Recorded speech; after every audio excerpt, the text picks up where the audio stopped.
জন্য গীতার শ্লোকে প্রথমেই লেখা আছে বাবা, ধর্মক্ষেত্র কুরুক্ষেত্র। ভগবান কৃষ্ণ ডাকছে, যুধিষ্ঠির দাদা দেরি করো না, তাড়াতাড়ি নাও, আমাদের যেতে হবে ধর্মক্ষেত্রে কুরুক্ষেত্রে। এই জায়গাটা মা একটু দেখে। যুধিষ্ঠির করজোর করে বলল, কৃষ্ণ অকৃষ্ণ, আর একটু পরে আমাকে যেতে হবে রণক্ষেত্রে। কৃষ্ণ তোর কাছে আমার একটা নিবেদন, ক্ষণকালে বিলম্ব করবা। আমি একবার আমি আমার বড় মার কাছে যেতে চাই। বাবা ঠাকুর যুধিষ্ঠির বড় মাটাকে গান্ধারী। যুধিষ্ঠির বললেন, কৃষ্ণ আমি একবারের জন্য আমি আমার বড় মার কাছে যাব আর আসব। কথাটা শুনে বাবা ভগবান কৃষ্ণ চমকে উঠেছে। অসম্ভব, কৃষ্ণ একই আমি বলার সঙ্গে সঙ্গে তুই চমকে উঠলি কেন? কৃষ্ণ একবার অনুমতি দে, আমি আমার বড় মার কাছে গিয়েই চলে আসবো। ভগবান প্রশ্ন করছে, দাদা তুমি বড় মার কাছে কেন যেতে চাও? বাবা এই হলো ধর্মপুত্র যুধিষ্ঠির। একটা কথা মাথায় রাখবেন বাবা, যারা যারা আমার এই ভাষাগুলো শ্রবণ করবেন, যদি জীবনের পথ চলতে চলতে যদি একবার এই যুধিষ্ঠিরকে অনুকরণ করতে পারে, তার বাবা জীবনটাই নাকি বদলে যায়। যুধিষ্ঠির পথটা বাবা একটু দেখেন, কেন যাবে না সশরীরে স্বর্গে? পঞ্চ পাণ্ডবের মধ্যে কেউ যেতে পারেনি, কিন্তু যুধিষ্ঠির গিয়েছিল একা সশরীরে স্বর্গে। কিন্তু বাবা 5 মিনিটের জন্য নরক তাকে দেখতে হয়েছিল। কেন? ওই যে একটা কথা, অশ্বত্থামা হতবাণী ইহাই আমি সত্য জানি, ইতি গজ পড়ে গেল রণে। কথাটা সত্যি নয় আর কথাটা মিথ্যাও নয়। এইটুকু কথার জন্য যুধিষ্ঠিরকে বাবা নরক দেখতে হয়েছিল 5 মিনিটের জন্য, না হলে কোনদিন দেখতে হতো না যুধিষ্ঠিরকে নরক। একাই সশরীরে স্বর্গে গিয়েছিল। আর কেন যাবে না বাবা? তার পথ চলাটা একবার অনুকরণ করেন, দেখেন তার চরিত্রটা কেমন ছিল, তার স্বভাবটা কেমন ছিল। কৃষ্ণকে বলল, কৃষ্ণ আমি তো যুদ্ধে যাব, একবার আমি আমার বড় মাকে একবার প্রণাম করতে চাই। চমকে উঠেছে, অসম্ভব। কৃষ্ণ একটুখানি অনুমতি দিয়ে আমি বড় মাকে প্রণাম করেই চলে আসবো। ভগবান হাসছে আর বলছে, আচ্ছা যুধিষ্ঠির দাদা, যে বড় মা ঠাকুরের কাছে মানত করে কবে যুধিষ্ঠির মরণ হবে, যে বড় মা পঞ্চ পাণ্ডবের মৃত্যুর জন্য মানত করে, যে বড় মা ঠাকুরের কাছে কাঁদে কবে আমার ওই পঞ্চ পাণ্ডবের মরণ হবে, আর সেই বড় মাকে যুদ্ধে যাওয়ার আগে তুই প্রণাম করতে যাচ্ছিস। যুধিষ্ঠির বলেছিল, কৃষ্ণ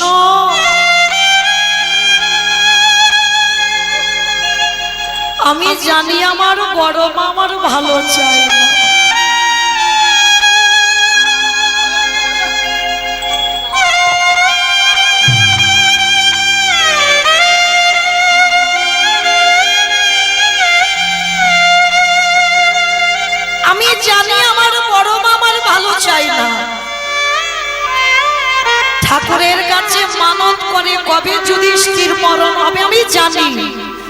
কৃষ্ণ বলছে জানো তো সেই বড় মাকে কেন প্রণাম করতে যাচ্ছ? কৃষ্ণ সে যে আমার বড় মা,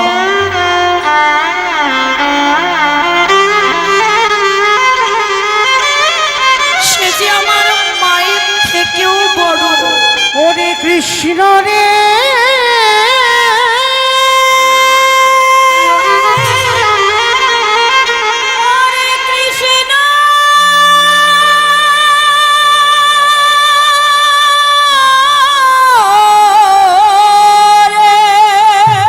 আমি যুদ্ধে গিয়ে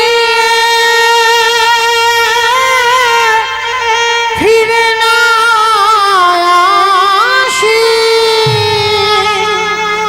তবে বড় মার চরণে ধুলা নেওয়া হবে না রে। কৃষ্ণ আমরা বাবা মায়ের থেকে বড় মাকে কোনোদিন বড় জায়গা দিতে পেরেছি? পারিনি, কিন্তু যুধিষ্ঠির দিয়েছিল। কৃষ্ণ আমি যুদ্ধে যাব, তুই জানিস আমার মায়ের থেকেও যে আমার বড় মা বড়, আর আমি যদি যুদ্ধের আগে আমার বড় মাকে প্রণাম না করি কৃষ্ণ কোনদিন আমি যুদ্ধে জয়ী হতে পারবো না। ভগবান চমকে উঠল, যুধিষ্ঠির দাদা আমি জানতাম তোমার স্বভাব, তোমার চরিত্র এইরকম ধারা। বেশ, তবে দেরি করবে না, তুমি তোমার বড় মাকে প্রণাম করে তুমি চলে আসবে। বাবা ঠাকুর তখন বড় মা কোথায়? আচ্ছা বলেন তো, এই জগতে সন্তানের মঙ্গল আর অমঙ্গল কে বুঝতে পারে? মা। এই মা ডাকটা খুব ছোট্ট ডাক।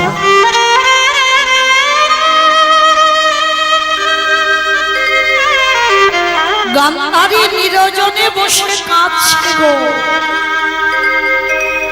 আমার 100টা ছেলে যুদ্ধে যাবে আর কেউ ফিরবে না। ভগবানের চরণ তলে বসে কাঁদে আর কি বলে জানো? কৃষ্ণ কৃষ্ণ রে,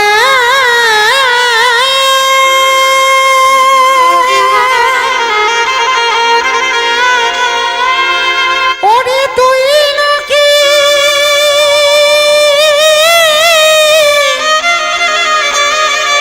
করুণা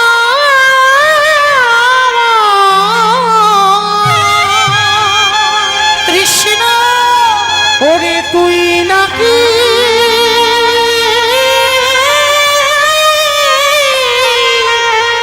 কৃপা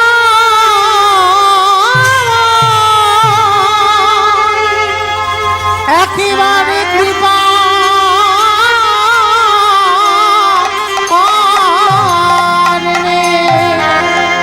যখনই কৃষ্ণ কৃষ্ণ বলে কাঁদছে, আর সেই সময় যুধিষ্ঠির প্রণাম করবে বলে এসে দাঁড়িয়েছে, ডাক দিল বড় মা। চমকে উঠেছে, কে কে আমায় বড় মা বলে ডাকলো? কে কে ডাকলো? যেই না বাবা পিছনে তাকিয়েছে, দেখে না বংশের বড় ছেলে যুধিষ্ঠির দাঁড়িয়ে আছে। বাবা শত্রু তো গান্ধারী, পিছনে তাকিয়ে কোমরে হাত দিয়ে বলে উঠলেন, কি চা? কেন এসেছিস আমার কাছে? পালিয়ে যা, পালিয়ে যা বাবা। একবারে যদি আমার দুর্যোধন তোকে দেখে এই মুহূর্তে তোকে বধ করে দেবে, পালিয়ে যা। যুধিষ্ঠির বলল, বড় মা তোমার ছেলে আমায় মারবে না, কেন জানো? এখনো আমি যে তার শত্রু হইনি, এখনো আমি তার ওই কুরুক্ষেত্রের মাঠে যখন ওরা যাবে 100 জন আর আমরা যাব 5 জন, যখন দুপক্ষ যুদ্ধ চলবে তখন আমি দুর্যোধনের শত্রু হয়ে যাব। কি চাস? কেনই বা এসেছিস আমার কাছে? বড় মা, জীবনে তো তোমার কাছে কিচ্ছুটি চাইনি, আজকের আমি একটা জিনিস চাইবো, তুমি দেবে। চাইবি? এত রাত্রিবেলা আমার কাছে চাইতে এসেছিস? বল কি চাস? আগে তুমি ত্রিসত্য করো, যা চাইবো তুমি আমাকে তাই দেবে। ওরে, যে বড় মা তোকে জীবনে সহ্য করতে পারেনি, যে বড় মা সারা জীবন তোকে ঘৃণা করেছে, আর যুদ্ধে যাওয়ার আগে তুই সেই বড় মার কাছে এসেছিস। বল কি চাস? আমি কথা দিলাম তুই যা চাইবি আমি তোকে তাই দেব। চাওয়াটা দেখেন বাবা। ভগবান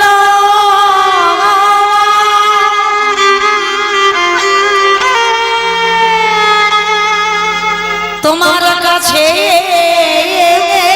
আমার নিবেদন,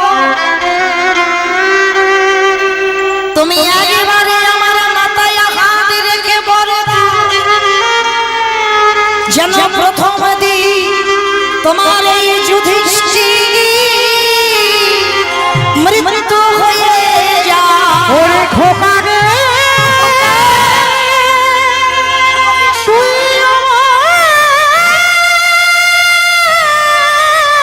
বলিস না করে বলিস না,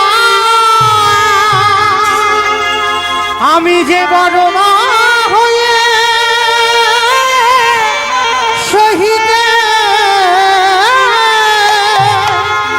সহিতে পারিব না রে। চুপ চুপ চুপ, বলবি না বাবা, আমার কথা বলিস না। ওরে,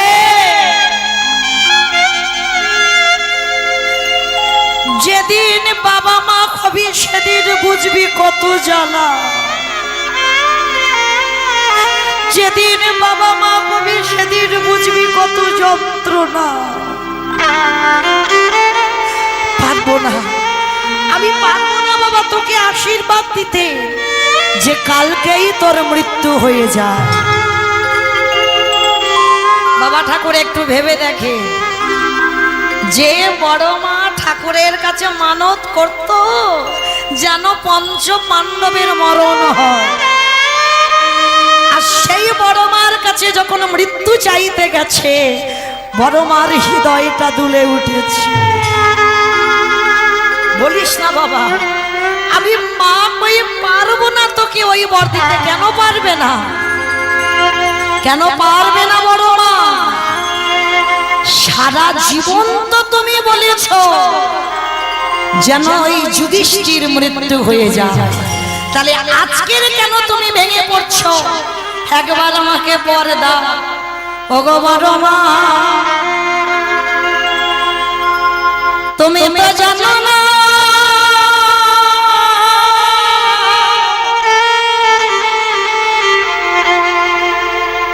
বড় দাদা বেঁচে থাকলে যদি কোলের ভাই চলে যায় তারে যে কত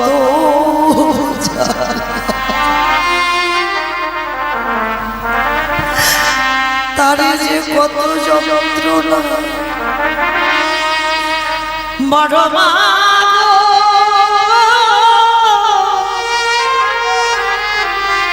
বড় দাদা বেঁচে থাকলে যদি কোলের ভাই চলে যায় এই বেদনা তো সহ্য করা যায় না। তাই বড় মা একবার আমার মাথায় কাঁধে দিয়ে বলো যেন প্রথম দিন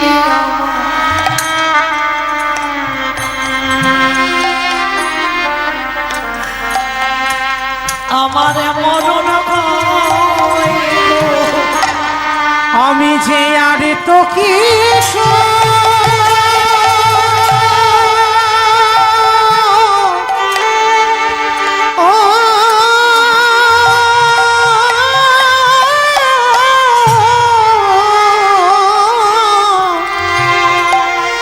আমি যে আর তো কিছু চাই না বড় মা আশীর্বাদ দাও কোনদিন আমার মরণ হয়।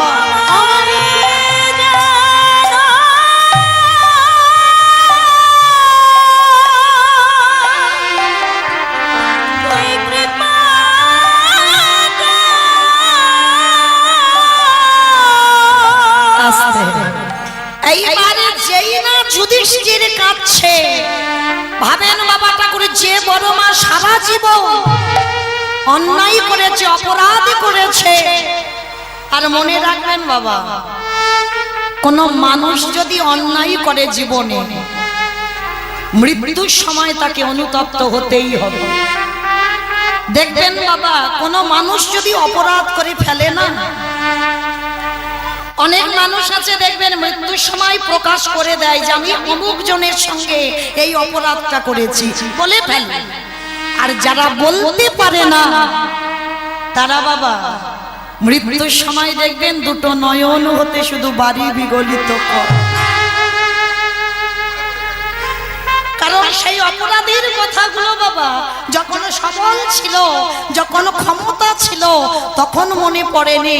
কিন্তু অপরাধ যদি কেউ করে, সেই অপরাধ বাবা মৃত্যুর সময় তাকে মনে করতেই হবে। তা আজকের বাবা গান্ধারী সারা জীবনে যে অপরাধ করেছে, আজকের যুধিষ্ঠিরকে দেখে বাবা নিজে নিজে অনুতপ্ত হয়েছে। আর অনুতপ্ত হয়ে কি করেছে জানো? আজ যুধিষ্ঠিরকে বুকে ধরে বলল, খোকা রে,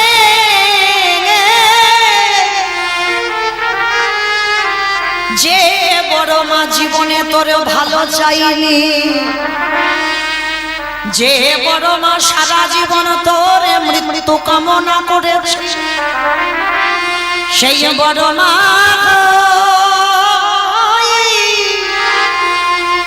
আজ তোর মাথায় হাত দিয়ে আশীর্বাদ দিলা। কি দিয়েছিল বাবা আশীর্বাদ? যথা ধর্ম। ওরে তথা জয়, ওরে অধম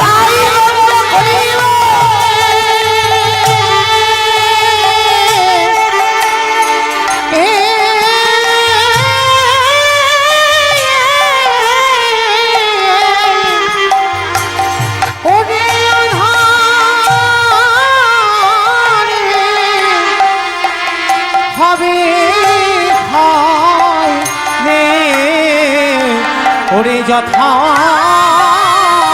ধর্ম।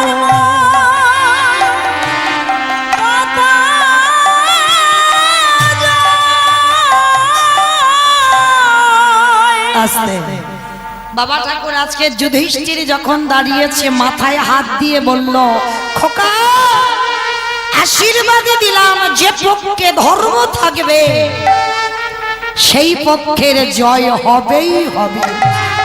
দুর্যোধন পিছন থেকে বলল, মা তুমি করো কি? এটা তোমার ছেলে নয়, তোমার শত্রু। গান্ধারী বলল, খোকা রে,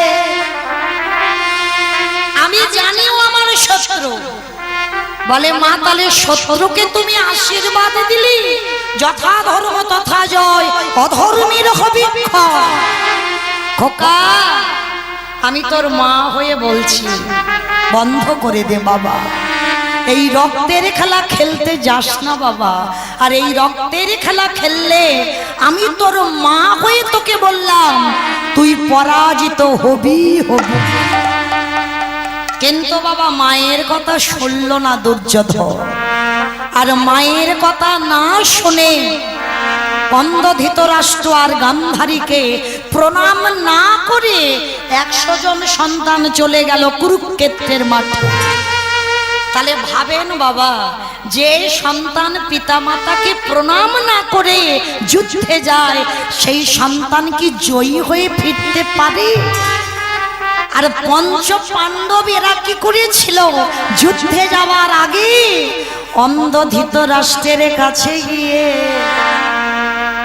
যেই না দাঁড়িয়েছিল যুধিষ্ঠির, সর্বাঙ্গে হাত বুলিয়েছিল অন্ধ ধৃতরাষ্ট্র। হাত বুলিয়ে বলছে, কি রে, দেখতে এসেছিস যাবার সময়? না জ্যাঠামশাই, একবার পরমা তো আমার আশীর্বাদ দিল না, তুমি অন্তত আমার আশীর্বাদ দাও।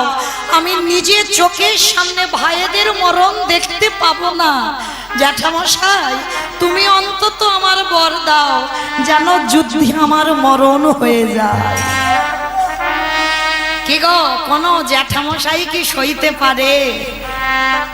ওই যুধিষ্ঠিরকে বুকে ধরে বলল, খোকা রে, তোর বড় মা তো বর দিয়েছে, যথা ধর্ম তথা যায়, অধর্মের অবিক্ষয়।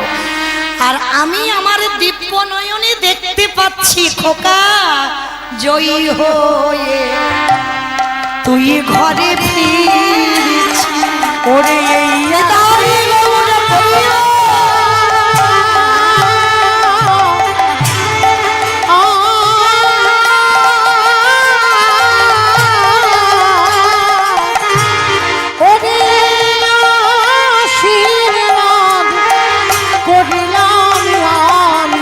ও তুই জয়ী হয়ে ঘরে ফিরি। আসতে আমাদের মতো মানুষ বাবা, আমরা বুঝতে পারি না যে ভগবান হয়ে তিনি ধুলা মাখছেন কেন। বলেন বাবা, আজকের আমাদের এই লীলা কীর্তনের প্রথম দিন, তাহলে এগুলো আমাদের খুব জানা দরকার।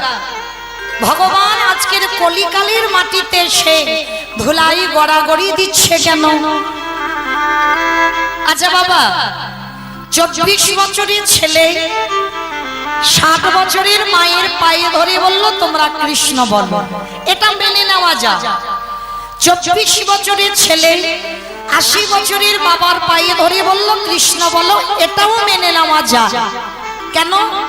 24 বছরের ছেলে 7 বছরের মায়ের পায়ে ধরতেই পারে, 80 বছরের বাবার পায়ে ধরতেই পারে, সে ভগবান হতে পারে, কিন্তু মাত্র তার 24 বছর বয়স। তাহলে 7 বছর 80 বছরের বাবার মার পায়ে প্রণাম করতে পারে, কিন্তু তিনি তোমার বিশ্বের স্রষ্টা মালিক ভগবান, তিনি কেন ধুলাই গড়াগড়ি দিয়ে বলছে তোমরা কৃষ্ণ বলো? কারণ আছে বাবা, ভগবান এমনি এমনি ধুলা মাখেনি। ধুলাটা মাখলো কেন? এই যে আপনাদের আমাদের চৈতন্য বা শিক্ষা দেওয়ার জন্য। কি শিক্ষা পেলাম?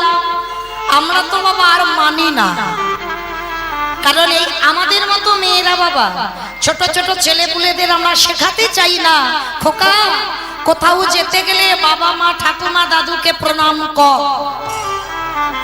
কি গো মায়েরা, আপনারা শেখান? বাবা নিজেরা করি না তো ওদের করাতে বলবো কি? আগে নিজেরা আচার্য হও, তবে তো তোমার গর্বের ফলটা শিখবে। আগে নিজেরা প্রতিদিন বাবা মা শ্বশুর শাশুড়িকে প্রণাম করতে শেখো, তবে তো ছোট্ট ছোট্ট বাচ্চারা তোমাকে দেখে ওরা শিখবে। বোধহয় কোথাও যেতে গেলেই ঠাকুমা দাদু দাঁড়িয়ে থাকলে প্রণাম করতে হয়, বাবা মা থাকলে প্রণাম করতে হয়। এগুলো শেখাবে কি? মা। আমার চৈতন্য মহাপ্রভু জগৎকে শিক্ষা দিয়েছে, রে জগৎ, আমি ভগবান হয়ে ধুলাই গড়াগড়ি দিচ্ছি কেন জানিস? আমি তো ভক্তের কাছে গিয়ে যদি বলি, ভক্ত তোমার পায়ের ধুলা আমার একটু দাও, কি গো মায়েরা, আপনারা দেবেন? ভগবান যদি আপনাদের কাছে নেমে বলে, ভক্ত এই যে এত হরি নাম শুনে বেড়াচ্ছ, তোমার পাদ ধুলা একটু আমার মাথায় দাও, কি বাবা আমরা দিতে চাইবো? চাইবো না। কেন চাইবো না? কারণ পাপের ভয়। কিন্তু বাবা ভগবান এই ভক্তের কাছে চাইলে পাবে না বলে সুরধনির তীরে গড়াগড়ি যাচ্ছে। আর এই আমাদের মতো মানুষ বাবা আমরা বুঝি না যে গুরুজনদের চরণ ধুলার কত ক্ষমতা বা কত শক্তি। যারা বোঝার যারা বোঝে বাবা তারা প্রতিটা ক্ষেত্রে আগে গুরুজনদের পদ ধুলা দেয়। যদি বলে প্রমাণ, প্রমাণ তো দিয়ে গেছে বাবা, একটুখানি বলে যাই বাবা। এখানে যারা শাস্ত্রজ্ঞানী, যারা তত্ত্বজ্ঞানী, যারা গ্রন্থ পড়েন, কুরুক্ষেত্রের মাঠে বাবা যুদ্ধ হয়েছিল কতদিন? 18 দিন। বাহ, আমরা বলি বাবা 18 দিন, কিন্তু পূর্ণ হয়নি। 17 দিন এক বেলা, আর এক বেলাতে বাবা যুদ্ধ হয়। ভগবান ওই 17.5 দিন যুদ্ধ করে হস্তিনাপুরে পঞ্চ পাণ্ডবকে নিয়ে ফিরে এসেছিল। কিন্তু বাবা এই কুরুক্ষেত্রের মাঠে যুদ্ধে যাবার আগে, মানে ঠিক যুদ্ধের প্রারম্ভে, প্রারম্ভে কাকে বলে? যুদ্ধের আগের দিন। এই জায়গাটা বাবা ঠাকুর একটু মন প্রাণ দিয়ে আস্বাদন করবেন, যেন এক মন থেকে যেন মা দু মন না হয়ে যায়। অনেক কিছু বুঝতে পারবেন, একটু চরণ ধরে নিবেদন। তার ঠিক যুদ্ধের প্রারম্ভে বাবা, মানে যুদ্ধের আগের দিন, ভগবান কৃষ্ণচন্দ্র ডাকছে, যুধিষ্ঠির দাদা, ও যুধিষ্ঠির দাদা, আর বিলম্ব করো না, তুমি তাড়াতাড়ি নাও, রণসাজে প্রস্তুত হও, আমাদের যেতে হবে এই মুহূর্তে ওই ধর্মক্ষেত্রে, কুরুক্ষেত্রে। বাবা ঠাকুর যারা গীতা পাঠ করেন দেখবেন ভগবান বলেছে না ধর্মক্ষেত্র, কুরুক্ষেত্র। কেন? আচ্ছা মায়েরা, আপনারা বিচার করে বলবেন, এই যে ধনিরামপুরে হরিনাম যজ্ঞানুষ্ঠান হচ্ছে, এই জায়গাতে যদি বাবা কত মা সন্তান হারায়, কত নারী যদি তার স্বামী হারায়, কত পিতা যদি তার পুত্র হারায়, এই জায়গাটাই যদি রক্তের বন্যা বয়ে যায়, তাহলে কোনদিন কি বলবে বাবা এই জায়গাটাকে ধর্মক্ষেত্র? ভালো করে বুঝবেন মা, এই জায়গায় মারামারি হয়, কাটাকাটি হয়, লাঠালাঠি হয়, থানা পুলিশ হয়ে যায়, তাহলে এই জায়গাটাকে কি করে বলে যেটা ধর্মক্ষেত্র? কিন্তু না, কুরুক্ষেত্রের মাঠটাকে ভগবান আখ্যা দিয়েছেন ওটা ধর্মক্ষেত্র। কেন? কারণ আজ প্রমাণ পাবেন যারা যারা যাবেন হস্তিনাপুর, আজ যারা যারা যাবেন কুরুক্ষেত্রের মাঠ দর্শন করতে, যেখানে দাঁড়িয়ে ভগবান কৃষ্ণ অর্জুনকে বাবা গীতা পাঠ শুনিয়েছিল, যে শ্লোকগুলো বলেছিল সেটাই তো গীতা। আজও আছে মা ভগবানের সেই চরণ চিহ্ন। যারা যারা গেছেন অবশ্যই দেখেছেন, আর যারা পরবর্তী দিনে যাবেন কুরুক্ষেত্রের মাঠে, যেখানে বাবা গীতা সৃষ্টি হয়েছিল, সেই জায়গায় আজও পড়ে আছে ভগবানের চরণ চিহ্ন। তাহলে বাবা এর থেকে কি প্রমাণিত হয় না যেই জায়গায় ভগবানের চরণ চিহ্ন আজও বর্তমানে রয়, সেই জায়গাটাই ধর্মক্ষেত্র হয়। নিতাই গৌর হরি বল, হরি বল, হরি বল। আরো কথিত আছে বাবা, ওই কুরুক্ষেত্রের মাঠে পশু পাখি কীট পতঙ্গ মানব দানব খেচরে খেচটি যারা যারা প্রাণ হারিয়েছে, কাউকে আর নরক যন্ত্রণা পেতে হয়নি, প্রত্যেককে যেতে হয়েছিল দেবলোকে। তাহলে যেই জায়গায় প্রাণ হারালে আমাদের আর নরক যন্ত্রণা পেতে হয় না, যে জায়গায় প্রাণ হারালে বৈকুণ্ঠগামী হতে হয়, যে জায়গায় প্রাণ হারালে ভগবানের চরণ আশ্রয় পাওয়া যায়, সেই জায়গাটাই তো বাবা ধর্মক্ষেত্র। নবদ্বীপের মাটিতে বাবা শ্রীধর পণ্ডিত নামে এক ভক্ত ছিল। এখানে যারা শাস্ত্র জ্ঞানী পণ্ডিত আছেন জানবেন, এই শ্রীধর অমাইরা খুব গরিব ছিল গো, এত গরিব, এত কাঙাল। দিন চলতো কি করে জানেন? প্রত্যেক দিন নবদ্বীপের বাজারে থোর, কচু, কলা, মোচা, কচি লাউ বিক্রি করত প্রতিদিন। আর আমার ওই নিমাই প্রতিদিন শ্রীধরের কাছে গিয়ে, কারণ বাবা আমার মহাপ্রভুর খুব প্রিয় খাবার কচুর ঘন্ট, মোচার ঘন্ট, লাউয়ের পায়েস, এইগুলো আমার প্রভুর খুব প্রিয়। যদি কোনো ভক্ত করে দেয় না, সারা জীবন আমার ভগবান তার ঘরে বাধা থাকে। তা প্রতিদিন আমার নিমা ওই শ্রীধরের কাছ থেকে বাবা থোর, কচু, কলাগুলো কিনতে যায়। আজকেরও গেছে, আর প্রতিদিন কিনতে যায়। আর প্রতিদিন বাবা যখন ওই ঝোলাতে করে থোর, কচু, কলা নিয়ে নেয়, শেষে বাবা শ্রীধর পণ্ডিত বলেন, নিমা প্রতিদিন তুই বাজার করে নিয়ে চলে যাস, আমার পয়সা দিবি না? কি রে, তুই তো রোজ রোজ বাজার করে নিয়ে যাস, আমার পয়সা দিবি না? হায় রে, কে কার কাছে পয়সা চাইছি? সিদ্ধার্থ জানতো না গো নিমাই কে। আর যদি জানতো তাহলে কি বাবা করি চাইতো? জানে না বলে তো করিটা চাইছে। তার নিমাই বলতো, দেখো শ্রীধর, এখন তো আমার কাছে কিছু নেই, তবে হ্যাঁ কথা দিলাম, আজকের আমি যে তোমার কাছ থেকে এই বাজারগুলো নিয়ে যাচ্ছি না, বিনিময়ে কিছু দিতে পারছি না, তবে আমি কথা দিলাম, যেদিন তুমি আমার বাড়ির ঘাটে আসবে, আমি কথা দিলাম, আজ যেমন করি না দিগি থোরে, কচু, কলা, মোচা কিনে নিয়ে গেলাম, যেদিনে আমার ঘাটে দাঁড়াবে আমি হাতে ধরে ভব নদী পার কর, আমি এই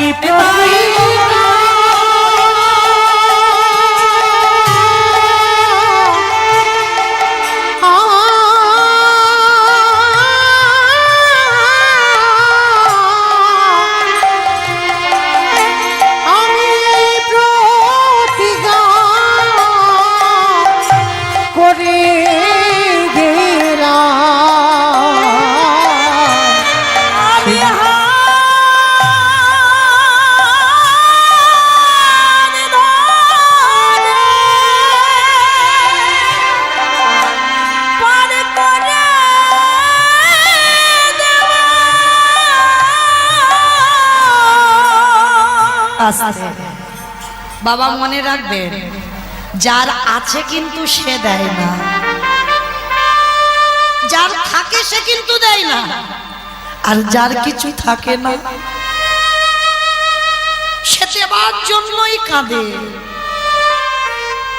তার নিমাই যখন নিয়ে যেত করি চাইতো, আর ওই নিমাই যে ভগবান যেদিন জানতে পেরেছিল শ্রীধর,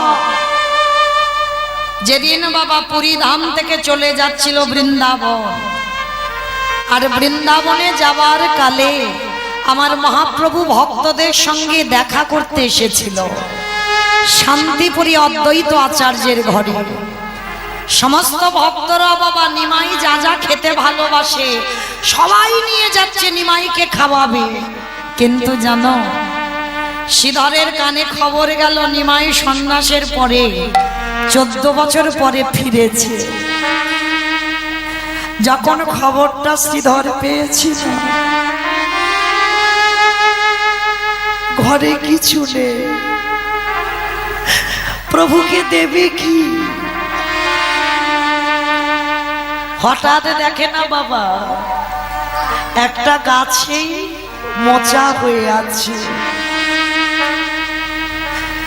তখন কিনতে আসতো বাবা, করি চাইতো, আর আজকের কিনতে আসেনি, দেবার মতো শ্রীধরের কাছে কিছু নেই। গাছ থেকে মোচাটা পেরেছে।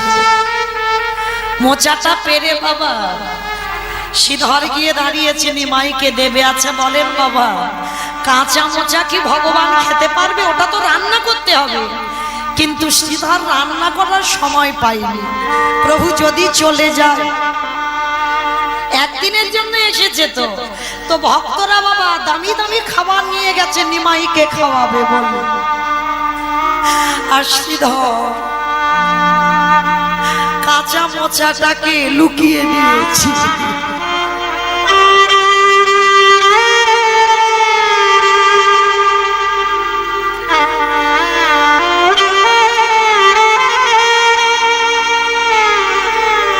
নিমাই ভক্তদের হাত থেকে প্রত্যেকের কাছ থেকে প্রসাদ পাচ্ছে। আর ওই কাঙাল ভক্ত শ্রীধর সবার পিছনে দাঁড়িয়ে দাঁড়িয়ে মোচাটাকে ধরে কাঁদছে। ওগো দয়াময়,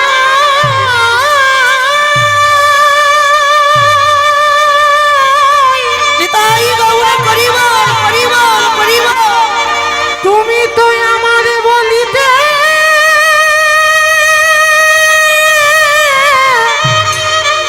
কিছু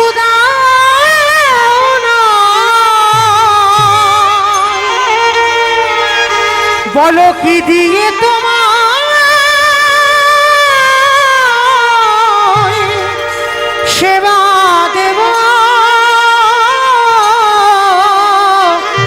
শুনেছি তুমি নাকি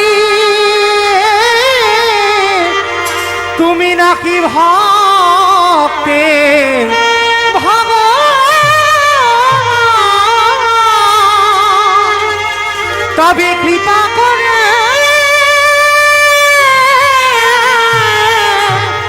আমায় করুণা করো। শ্রীধর মোচাটা ধরে কাঁদছে। ও মাইরা, এই এতজন ভক্তের ভিতরে কে কীর্তনে কাঁদছে আর কে কীর্তনে গল্প করছে, কে হেসে যাচ্ছে আর কে ঘুমাচ্ছে আমি বুঝতে পারছি না। কিন্তু ওই যে ছেলেটা বাঁশিটা ধরে আছে না, অত সোজা নয়, দেখতে একটুখানি ছেলে গো। ভক্তের হৃদয়ে যে কার কি চলছে আমার ভগবানের চোখে ফাঁকি দেওয়া যায় না। শ্রীধর দাঁড়িয়ে দাঁড়িয়ে কাঁদছে। আমার মহাপ্রভু দাদা নিতাই চাঁদকে ডেকেছে, দাদা সবার পিছনে আমার এক কাঙাল ভক্ত, আমার কাঙাল ভক্ত কাঁদছে, ওদেরকে সরে যেতে বলো, ওরা যেন আমার কাঙাল ভক্তকে আমার কাছে পাঠায়। দাদা নিতাই চাঁদ ছুটতে ছুটতে গিয়েছে, সরে যাও সরে যাও। দেখে না বাবা, সত্যি সবার পিছনে এক কাঙাল বসে বসে কাঁদছে। নিতাই চাঁদ গিয়ে বলছে, এই যে তোমার নাম কি? আমার নাম শ্রীধর, চলো আমার ভাই তোমাকে ডেকেছে। ডেকেছে? নিমাই আমায় ডেকেছে? ওগো তোমরা দেখে যাও, এত ভক্তদের মাঝখানে আমার নিমাই আমায় ডেকেছে। আকুল পাথারে ভাসতে ভাসতে শ্রীধর গিয়ে দাঁড়িয়েছে। আর যেই না দাঁড়িয়েছে, মহাপ্রভু বললেন, শ্রীধর সবাই আমায় সেবা দিল, তুমি আমায় কিছু দেবে না? কাঁচা মোচাটা লুকিয়ে নিচ্ছে না প্রভু, আমি যে কাঙাল ভক্ত,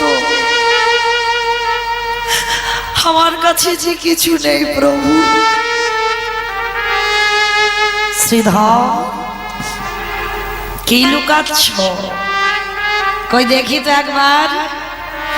না প্রভু কিছু লুকাই খাইনি ভক্তের ওই ভগবানের চাঁদে বদনে সবাই কত দামি দামি প্রসাদ সেবা দেয়। শ্রীধর বললেন গৌর হরি বলো বলো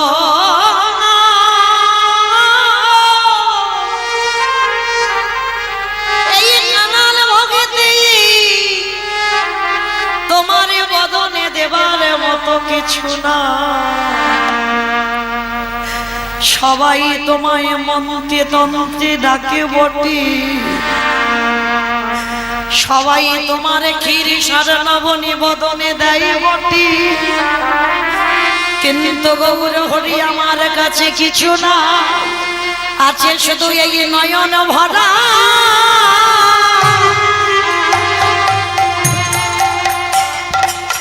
এই নয়ন ভরা আমার তোর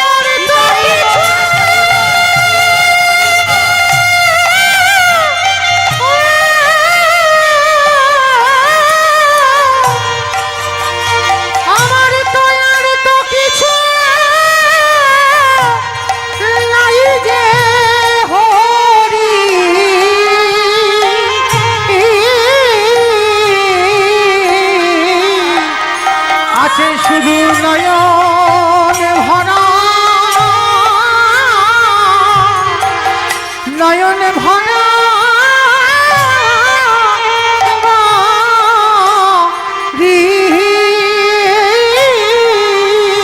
মহাপ্রভু বললেন শ্রীধর কে বলেছে শুধু তোমার নয়নের বাড়ি আছে, তুমি লুকিয়ে রেখেছো আমি যে মোচার ঘন্ট ভালোবাসি দাও প্রভু। আমি যে মোচাটা রান্না করতে সময় পাইনি কাঁচা পেরে এনেছি, সেটা তোমার হাতের ওই রন্ধন সেবা করবার লাগি এই অদ্বৈত আচার্যের ঘরে আমি আরো একটা দিন রয়ে যাব।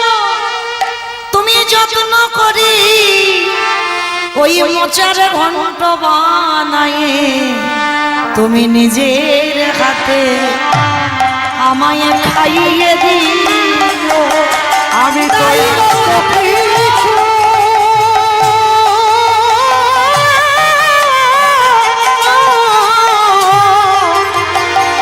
আমি তো আর তো কিছু চাহি না শ্রীধর, তুমি নিজে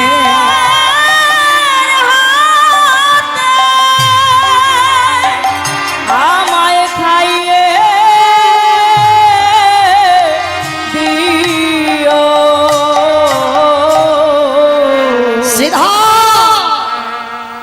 এই জন্মে তোমার আশা পূর্ণ হলো না, আমি কথা দিলাম আগত দাপরিতে বাবা এই শ্রীধর দাপরেতে কে ছিল জানো? ভগবানের একজন বন্ধু যার নাম হলো মধুমঙ্গ। এই শ্রীধর পণ্ডিত কলিতে হয়েছে শ্রীধর, কিন্তু দাপরেতে ছিল মধুমঙ্গল। ভগবান শ্রীধরের বদন দেখে মনে পড়ে গেল ও শ্রীধর তুমি মনে করে দেখো সেই বৃন্দাবনের কথা, যেদিন আমরা দুজনে ছিলাম দুইজনে বন্ধু বন্ধু মনে পড়ে? শ্রীধরের গলা জড়িয়ে ধরে শ্রীধরকে গল্প শোনাচ্ছে, শ্রীধর চলো আজকে তোমার যখন স্মরণ নেই আমি তোমাকে স্মরণ করাবো। এই রকম করে তুমি কাঙাল হয়ে নিজের হাতে আমাকে সেবা দিয়েছিলে, কত কঠিন পরীক্ষা দিতে হয়েছিল তোমাকে, তুমি বোধহয় জানো না। আজকের আমি কি তোমাকে শোনাবো সেই দিনের কথা। তো মহাপ্রভু শ্রীধরের কণ্ঠ জড়িয়ে ধরেছে। সমবেত শুধু কৃষ্ণ অনুরাগী গৌর অনুরাগী মাতৃমণ্ডলী পিতৃমণ্ডলী, আহুত অনাহুত ভাগত এই গ্রামবাসী বৃন্দ, যারা আমার রাধা গোবিন্দে, যারা আমার গৌর নিতাই রাতুল চরণ আশ্রয় গ্রহণ করেছেন, তাহাদের সবাকারী চরণে রইল আমার কোটি কোটি দণ্ডবত।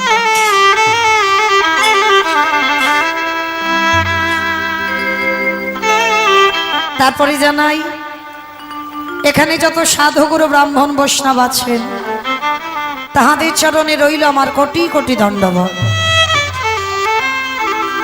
তারপরে জানাই বাবা, আমি আমার পিতা মাতার চরণে, আমার শিক্ষা গুরু দীক্ষা গুরুর চরণে অনন্ত কোটি কোটি দণ্ডবত। তারপরে বাবা, যাদের কথা না বললে সব থেকে বড় ভুল হয়ে যাবে, এই যে ধনীরামপুরী হরিনাম মহাযজ্ঞাস, আজ থেকে বাবা মোটামুটি 6-7 বছর হয়ে গেল এসেছিলাম। মুর্শিদাবাদে প্রথম এই ধনীরামপুর হরিবাসরে আমি এসেছিলাম সর্বপ্রথম। তার থেকে মোটামুটি 6-7 বছর হয়ে যাবে, আসা হয়নি। আবার আমার গৌর গোবিন্দ কৃপা করে আপনাদের চরণ ধুলা আবার এসে দাঁড়িয়েছে। তবে বাবা, শুধু আপনাদের কাছে এই মৌমিতা চেনা বলা ভুল হবে। শুধু চেনা যদি বলি বাবা, কম হয়ে যাবে। কারণ এই কাছাকাছি যারা বসে আছে বাবা, সবাই যেন আমার আপনজন। কেননা বাবা, গদাগাড়ি, নওদাপাড়া, নরসিংহপুর, আবার এই ধনীরামপুর, প্রত্যেকটা হরিবাসরে আপনাদের সঙ্গে সাক্ষাৎ হয়েছে। তাহলে চেনা বলা ভুল হবে বাবা, একেবারে যেন কাছাকাছির মানুষ। তবে আপনাদের চরণে একটা নিবেদন, কাছাকাছি মানুষ বলে বাবা যেন চরণ থেকে সরিয়ে দেবেন না। কারণ বাবা, বিকাল 4টের আসর, 5টার আসর গান করা সোজা, এটা সবাই পারে। এই যে 4টে 5টার আসরে, 6টার আসরে গান করা সোজা। কেন? ভক্ত পাওয়া যায়, তখন ভক্তদের কোনো অলসতা থাকে না। কিন্তু বাবা, এই যে 9টা 10টার সময় কীর্তন করা বাবা, যাতা ব্যাপার না। হাজার হাজার কীর্তনীয়দের ফোন করে দেখবেন বাবা, কিন্তু এই 9টা 10টার আসরে ওনারা গান গাইবেন না। কেন? এই সময়টা বড় কঠিন সময়। এই সময়টা বাবা খাওয়া দাওয়া করে আমাদের ঘুমানোর সময়। আর যত ভালো ভালো কথা বলি না কেন বাবা, এই সময়তে ভালো লাগে না। কেন? ঘুম পায়, শরীর অলসতা হয়ে যায়। সারাদিন কীর্তন শুনতে শুনতে এই সময়টা আর ভালো লাগে না। তবু মায়েরা, আমার বেশি ভক্তির দরকার নেই, কম হোক, এতে আমার অভিমান নেই, এতে আমার দুঃখ নেই। তবে যে কজন থাকবে, চরণ ধরি আমার বিনীত নিবেদন, একটু আপনাদের চরণ ধুলায় আশ্রয় দেবে। আপনাদের মতো ভক্ত পদধূলা শিরোধার্য করে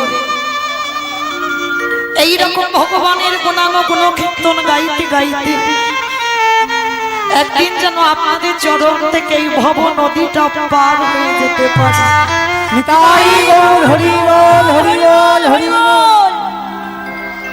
কারণ বাবা, নাচানাচি করার ভক্ত অনেক পাওয়া যায়, হাসি ঠাট্টা তামাশা করার শ্রোতা লাখ লাখ পাওয়া যায়, কিন্তু কৃষ্ণ নামে হৃদয় ভাসিয়ে, কৃষ্ণ নামে নয়নের বাড়ি দিয়ে কীর্তন শোনার শ্রোতা বাবা জগতে বড় দুর্লভ। তবে একটা কথা মনে রাখবেন ভাইরা, কৃষ্ণ নামে কাঁদারে যে কত আনন্দ, কৃষ্ণ নামে কাঁদারে যে কত তৃপ্তি, এই জগতে যেজন কৃষ্ণ নামে কাঁদতে পেরেছে সেই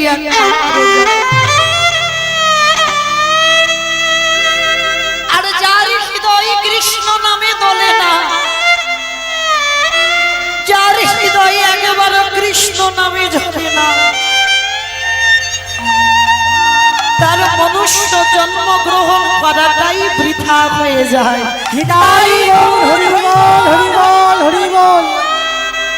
তো চলেন এই রাত্রিবেলা বাবা আমরা সবাই একত্রিত হয়ে যে যাই করি না কেন বাবা আগে আমার দুটো ছেলেকে একবার স্মরণ করতে হয়।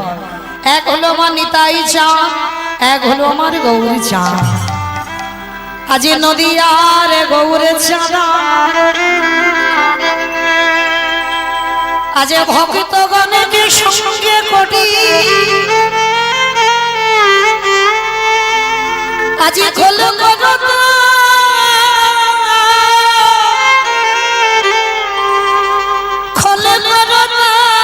সঙ্গে করি আমার প্রাণে গৌরে করি আজ সুরধ্বনির তোর পড়ি হরি নাম সংকীর্তনে বিভোর আমারে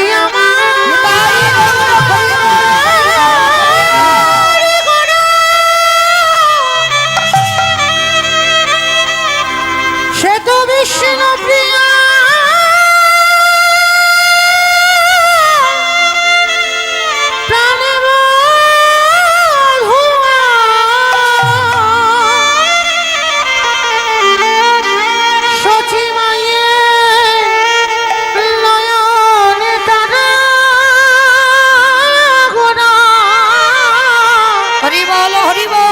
আজি ভক্তগণ সঙ্গে লয়ে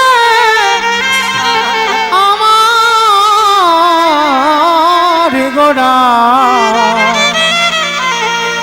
আজি সুরধ্বনির তীরে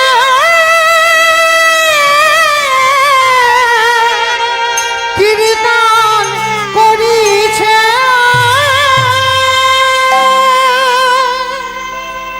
যুগ ধর্ম প্রবর্তক নাম সংকীর্তন চারি ভাব ভক্তি দিয়া না চাইন ভুবন আপনি ভক্ত ভাব করি অঙ্গীকার আপনি না করলে ধর্মজীবের শিখানো না যায় আপনি আচরি ধর্মজীবের শিখাই এই তো সিদ্ধান্ত গীতা ভাগবতে গায় এই মতো কলিকালে প্রথম সন্ধ্যায় অবতীর্ণ হলেন কৃষ্ণ আপনি নদিয়া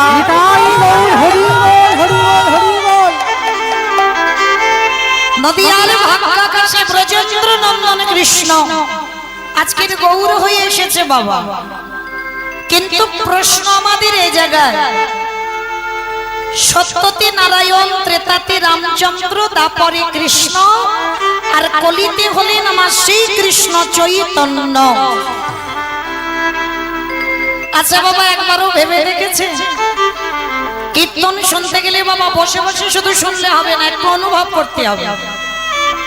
সত্যতে নারায়ণ হয়ে বাবা বড়লোক হলো মানে ধনী হলো, ত্রেতাতে রামচন্দ্র হয়ে ধনী হলো, দাপরে কৃষ্ণচন্দ্র হয়ে সেও ধনী হলো। কিন্তু বাবা কলিকালির মাটিতে ভগবান কাঙাল হয়ে গেল কেন? কি গো মায়েরা, সত্যতে সিংহাসন পেয়েছে, ত্রেতাতে সিংহাসন পেয়েছে, দাপরে সিংহাসন পেল, কিন্তু কলিকালির মাটিতে কাঙাল হয়ে জীবের হাতে ধরে পায়ে ধরে বলল তোমরা একবার কৃষ্ণ বলো। যে নিতে চাইছে তাকে দিচ্ছে, আর যে নিতে চাইছে না তারে হাতে ধরে পায়ে পড়ে ওই ধোলায় গড়াগড়ি দিয়ে আজি চরণ দোখানা বক্ষে জড়ায়ে ধরে একেবারে বলে তোরা কৃষ্ণ বলে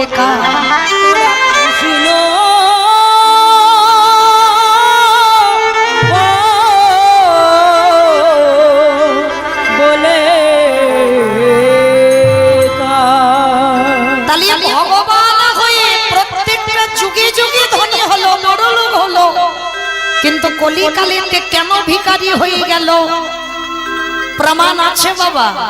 ওই যে বাবা প্রথম শ্লোকে আমি আগেই বললাম, যুগ ধর্ম প্রবর্তক নাম সংকীর্তন, চারি ভাব ভক্তি দিয়া নাচাইন ভুবন, আপনি ভক্ত ভাব করি অঙ্গীকার, আপনি না করলে ধর্মজীবের শিখানো না যায়, আপনি আচরি ধর্মজীবের শিখাই, এই তো সিদ্ধান্ত গীতা ভাগবতে গায়।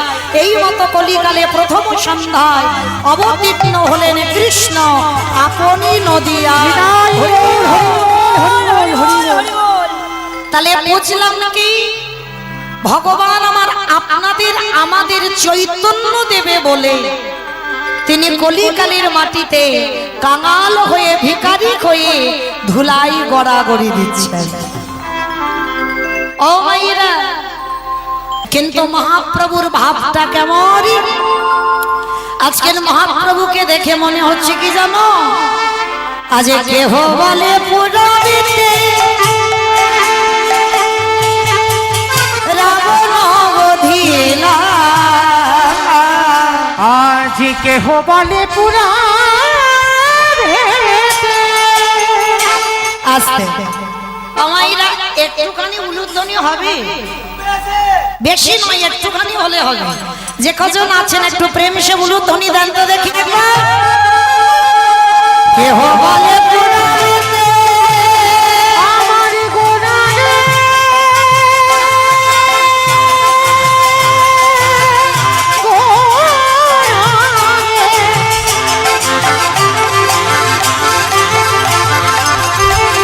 আমারে গোড়া গোড়া নিতাই গৌর হরিব।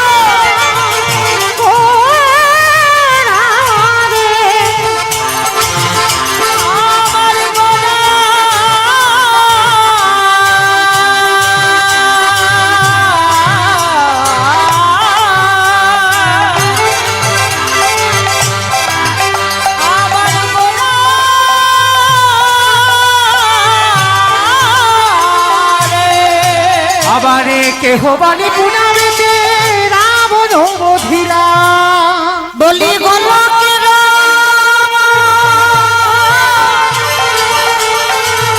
বৈভবেলীলা প্রকাশ করিলা।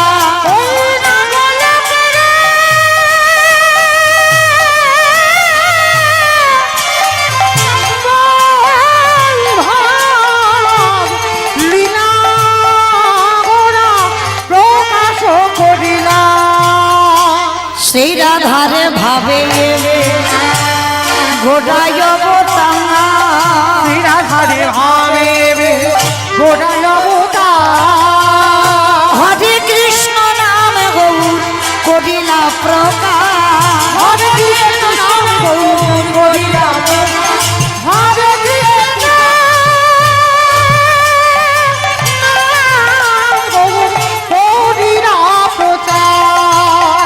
বলি এইবারে লীলা প্রকাশ হলো, এইবার লীলা প্রকাশ হলো, এইবারে লীলা প্রকাশ হলো, এইবার লীলা প্রকাশ হলো, গোলকের বৈভব লীলা প্রকাশ করিলা। গোলকের বৈভব লীলা প্রকাশ করিলা। আজকে লীলার পাশে বৈষ্ণব মহাজন বাসুদেব ঘোষকে করি জোর যেই গৌরী সেই কৃষ্ণ সেই তো জগন্নাথ। সেই তো জগন্নাথ, আজ বাসুদেব সে কহে এইবার লীলা প্রকাশ হলো, বাসুদেব এইবার লীলা প্রকাশ হলো, বাসুদেব ঘোষে কহে এইবার লীলা প্রকাশ হলো রে, বাসুদেব ঘোষে কহে। জানি তাই চলুন আজকের আমরা সবাই এই নবদ্বীপ পরিত্যাগ করে আজকের মহাপ্রভু শ্রীধরীর কণ্ঠ জড়িয়ে ধরে শ্রীধর যে বৃন্দাবনে গিয়েছিল সেই কথা আজকের আস্বাদন করব। তবে ভাইরা একবার যাবার সময় প্রেম সে বলো তো গৌর সুন্দরী কি, নবদ্বীপ ধাম কি, শচির নন্দন কি, বিষ্ণুপ্রিয়া কি, নিতাই চাঁদ কি, ভক্তবৃন্দ কি, হরিবাসুর ধাম কি, আপন আপন গুরু চরণ কি, নিতাই গৌরী প্রমানন্দে। জানি তাই চলুন আজকে আমরা সবাই আজকে লীলা সাধন করব সন্দীপনী মণি অতিথি সেবা।